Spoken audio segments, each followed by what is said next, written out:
No thing that you chose Kendrick for Super Bowl.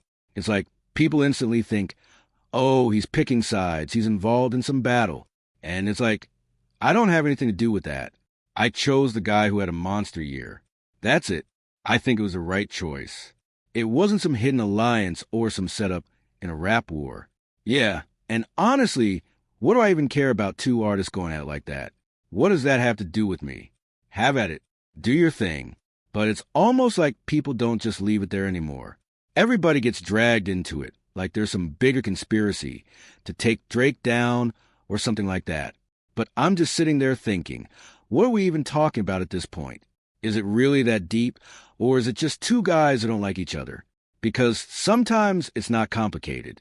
And I think they haven't liked each other for a long time. This didn't start overnight, or because of one moment. It's been building for years. Even before any of us had anything to do with it, this thing was already brewing. Just like how my situation with Nas was brewing back in the day. It didn't just happen at Summer Jam or one performance moment. It was a buildup of small things, tension stacking over time, until it finally exploded into what everybody saw. And I'll be honest, I actually regret parts of that, because I really like Nas. He's a good guy. But at that time, I was younger, and I was looking at everything differently. I remember thinking I had to pick a side, like I couldn't just sit in the middle and appreciate both. Like I couldn't go by Stillmatic or even ask my parents for it, but I'd still end up listening to it anyway. I'd burn it, I'd play it, I'd consume it, but mentally I felt like I couldn't openly support both sides. That's how different the mindset was back then, and that's the thing about battling in general. We love the excitement, the competition, the energy it brings in music. That part is amazing, but in today's world, it doesn't stay just music anymore. It turns into something heavier, something more negative. And honestly, sometimes you wish it never went that far. Because now it's not just about songs. It becomes permanent. People pick sides and stay there forever. If you're a Kendrick fan, you hate Drake. If you're a Drake fan, you dismiss everything else. There's no in-between anymore, no space for nuance. And it even goes deeper than music. It starts attacking character, personal life, relationships, family situations. And I don't know if that part is healthy for the culture. I really don't. It feels like we lose something in the process. Now you got these online groups, almost like camps, just constantly fighting every day. Social media turns it into a non-stop cycle. It's not even about who made the better record anymore. It's about tearing people down personally. That's where it starts feeling like too much. And maybe I'm sounding like the older guy looking at it differently, but I just think there has to be a better way to do this. Because we can still have competition. We can still have sparring in music without it turning into full-on division and personal destruction. Back in the day, battles happened, records dropped, people responded, and then life moved on. There was a moment, and then it was over. But now it feels like it never ends. It just keeps going every day, non-stop, feeding off itself. And that's the part that makes you question it. Because it's not just music anymore, it's constant noise. And sometimes you wonder if all of that is even worth in the long run, especially when it starts affecting real lives and real relationships outside the music itself. At the end of the day, I still love the idea of artists going back and forth creatively. That energy is what gave us some of the greatest moments in hip-hop. But the way it plays out now, I don't know if the culture is better off or the same way it used to be. Great music. Just everything around it felt like it was pushing the culture a few steps back instead of forward. And when you really sit with it, it makes you think. We've grown so much now that I don't even know if battling needs to be a core part of the culture anymore.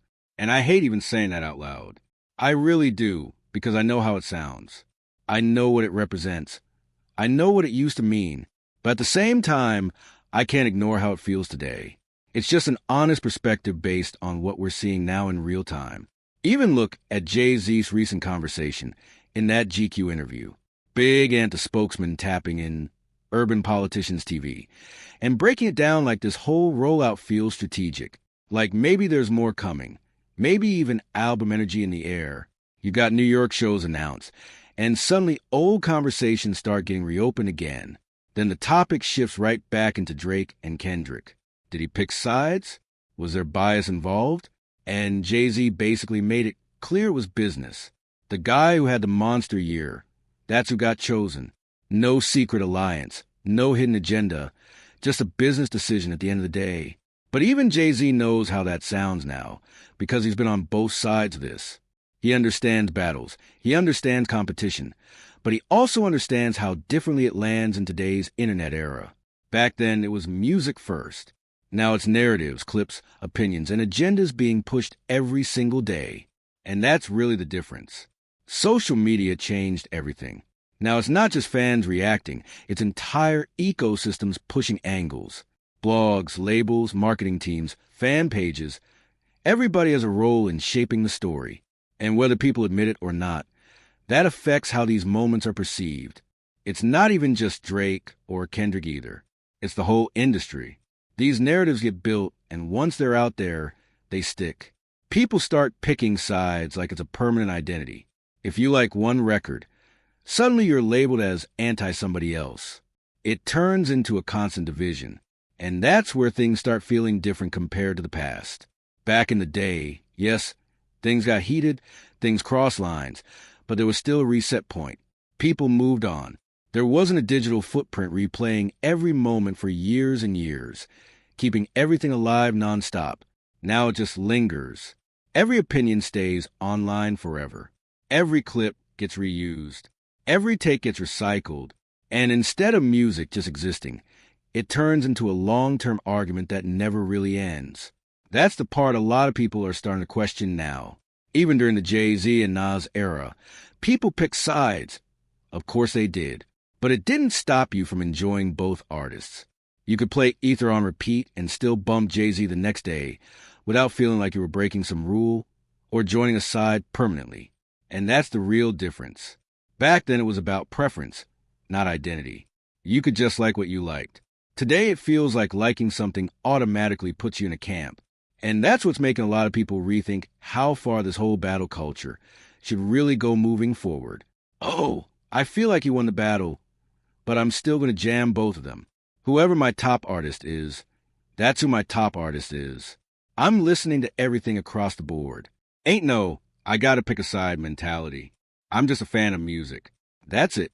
I don't care who's cool with who or who's not. But nowadays, it feels like if you don't pick a side, people still try to sign one to you. And then if you give an honest opinion, it turns into, oh, you already chose a side. Some artists even feed into that energy too, which makes it even worse and keeps that divide going. And honestly, I feel like this battle is still going on in the background for that exact reason. The conversation hasn't even fully cooled off yet. Drake taking it into the lawsuit lane kind of extended the whole thing instead of it just being you win some, you lose some, and you move on. Because now everybody wants to turn it into deeper conspiracy talk. Like there's always something bigger behind it. Meanwhile, Jay-Z is looking at it like, I'm HOV. I'm not getting caught up in all that. I'm not in the fan theories. I'm not in the drama. I'm in the business. From his perspective, when he picked Kendrick, it wasn't emotional at all. It was strictly business. It's about what makes sense for the moment. Who had the biggest year? Who brings the attention? And who delivers on a stage like that? That's how those decisions actually get made. People act like it's one man sitting there making a personal choice. But it's not. It's a whole team, a whole committee breaking down numbers, impact, performance value, and cultural reach. It's not about favoritism.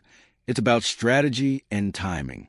And Jay-Z is basically saying if the roles were reversed and Drake had the biggest moment and the biggest record at that time, then Drake would have been in that same position.